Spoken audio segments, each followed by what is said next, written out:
ទេសនិកជនជាទីគោរពតេតិនទៅនឹងការកាប់ដោយខុសច្បាប់ពីសំណាក់យោធាថៃនៅតំបន់មួយចំនួនតាមខ្សែបន្ទាត់ព្រំដែនកម្ពុជាថៃយើងសង្កេតឃើញថានៅពេលបច្ចុប្បន្ននេះយោធាថៃនៅតែបន្ត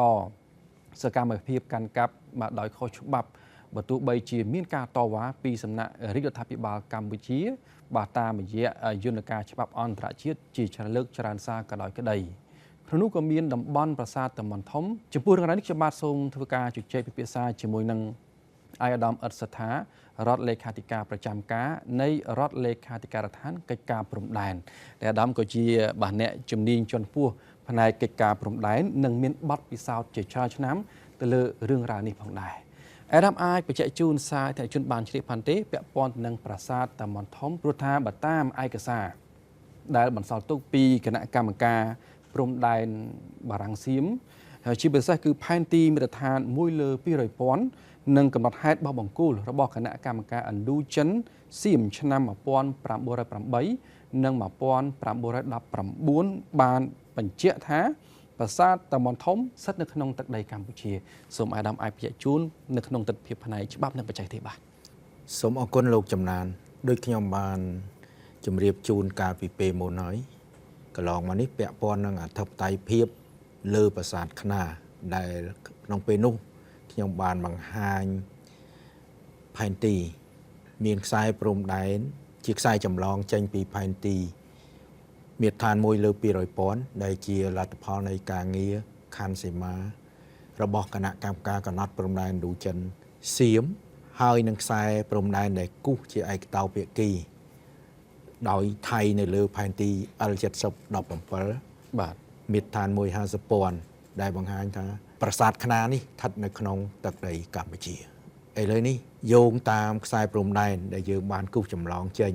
ពីផែនទីមាត្រដ្ឋាន1លើ200,000ដដែលហ្នឹងក្នុងសញ្ញាលេខ sector 4 ប្លង់បង្ហាញលក្ខណៈភូមិសាស្ត្រដែលយើងហៅថាបារាំងហៅថាប្លង់ indication topographic ហ្នឹងក៏ដូចជាគំនុកខ្សែព្រំដែនដែលគូសជាឯកតោភាគីនៅលើផែនទី L7017 មាត្រដ្ឋាន1លើ50,000ផលិតដោយនាយកដ្ឋានវាស់វែងភូមិន្ទថៃបានឃើញច្បាស់ណាស់ថាប្រាសាទតាម៉ុនធំស្ថិតក្នុងទឹកដីកម្ពុជាឥឡូវនេះខ្ញុំសូមបង្ហាញឲ្យជាក់ស្ដែងឲ្យច្បាស់នៅផែនទីបង្ហាញទីតាំងប្រាសាទនេះគឺទី1វាជារូបភាពផែនទីកាយណបដែលបង្ហាញទីតាំងប្រាសាទតាម៉ុនបាទដែលយើងអាចឃើញច្បាស់បាទឃើញច្បាស់ទីនៅប្រាសាទតាម៉ុនធំខ្ញុំសូមជម្រាបដែរថាកន្លងមកនៅពេលដែលខ្ញុំបានបង្ហាញនៅខ្សែព្រំដែនក៏ដូចជាទីតាំងប្រាសាទខ្នាដោយប្រើរូបភាពកាយណបនេះមានមតិរបស់ថៃមួយចំនួនថាការបង្ហាញនេះมันមានសភាពល្អបាទគាត់លើកហេតុផលថារូបភាពនឹងវាតូចវាអីហ្នឹងណាបាទតែខ្ញុំសូមជម្រាបថាកាយណបយើងអាចពង្រីកបង្រួមបានបាទដូចនៅក្នុង Google Map យ៉ាងយើងអាចពង្រីកមកយើងអាចឃើញប្រាសាទច្បាស់តែម្ដងនៅទីនេះគឺមានខ្សែក្រហមដែលជាខ្សែដែលយើងចម្លងចេញពីផែនទី1លើ200,000បាទហើយនឹងខ្សែពណ៌ខៀវដែលជាខ្សែដែលភាគីថៃបានគូសជាឯកតោភាគីហើយយើងយកមកដាក់មកទោះជាយ៉ាងណាក៏ដោយតាមថៃក៏ដោយគឺប្រាសាទតាម៉ុនធំនៅក្នុងទឹកដីខ្មែរទាំងស្រុងតែម្ដងបាទអានេះគឺជារូបភាពផែនទីពីផ្កាយណបដោយឡែកនេះជារូបភាពផែនទីដែលយើងដកស្រង់ចេញពីផែនទី L7017 មាត្រដ្ឋាន150,000ផលិតដោយនាយកដ្ឋានវាស់វែងភូមិន្ទថៃហ្នឹងគឺប្រាសាទតាម៉ុនធំនេះនៅក្នុងដីរបស់ខ្មែរបាទដីរបស់កម្ពុជាបើយើងមើលទៅគឺខ្សែខៀវដែលជាខ្សែនៅលើផែនទីថៃនេះគឺតាម៉ុនធំនៅក្នុងដីយើងទាំងស្រុងបាទទាំងស្រុងនេះជាអ្វីដែលថៃបានគូសក៏ប៉ុន្តែខ្ញុំសូមជម្រាបជូនថាការគូសដោយឯកតោភាគីរបស់ថៃនៅតំបន់ប្រាសាទតាម៉ុននេះគឺមិនត្រឹមត្រូវទេយើងអាចពិនិត្យមើលអានេះជាប្លង់ indication topographic គឺប្លង់បង្ហាញលក្ខណៈភូមិសាស្ត្រដែលជាឧបសម្ព័ន្ធនៃកំណត់ហេតុវាស់វែងរបស់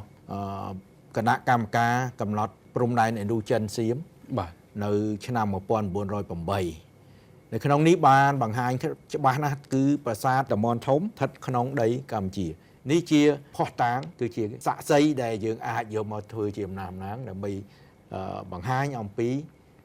អធិបតេយ្យភាពរបស់កម្ពុជាលើប្រាសាទតាម៉ុនធំខ្ញុំសូមបញ្ជាក់ជូនម្ដងទៀតប្រាសាទតាម៉ុនធំគឺស្ថិតក្នុងទឹកដីកម្ពុជាដោយយើងផ្អែកទៅលើផែនទីមាត្រដ្ឋាន1លើ 200,000 និងប្លង់បង្ហាញលក្ខណៈភូមិសាស្ត្រយើងហៅប្លង់ indication topographic បាទដែលភាគីថៃនិងបារាំងហ្នឹងបានធ្វើបាទសៀមជំនាន់ហ្នឹងហើយនិងបារាំងបានចុះធ្វើការវាស់បកគោលនៅឆ្នាំ 1908 បាទ ជាមួយនេះជាថ្មីម្ដងទៀតក៏ខ្ញុំចង់បញ្ជាក់ជូនដែរថាកុំថាឡើយផែនទី L7017 ដែលថៃបានគូសនៅខ្សែព្រំដែនជាឯកតោភាគីនោះហើយបាននឹងប្រើប្រាស់កន្លងមកដោយខុសច្បាប់ក្នុងនោះក៏បានបង្ហាញថាប្រាសាទតាម៉ុនធំក៏ស្ថិតនៅក្នុងទឹកដីខ្មែរទោះបីជាឥឡូវនេះថៃកំពុងតែធ្វើការប៉ុនប៉ងគូសវាសនៅខ្សែព្រំដែនថ្មីដើម្បីដាក់បញ្ចូលនៅតំបន់ឈ្លានពាននិងកាន់កាប់ដោយខុសច្បាប់ទៅក្នុងទឹកដីថៃនោះក៏ផែនទីទាំងនោះมันអាចនឹងចាត់ទុកថាជាផែនទីដែលមានតម្លៃនិងមានអានុភាពតាមផ្លូវច្បាប់ឡើយបាទ បាទសូមអរគុណឯកឧត្តមចំពោះការបង្ហាញជូននៅឯកសារសំខាន់ជាពិសេសគឺឯកសារពាក់ព័ន្ធទៅនឹងព្រំដែនដែលបង្ហាញថាបាទប្រាសាទតាម៉ុនធំគឺស្ថិតនៅក្នុងទឹកដីកម្ពុជា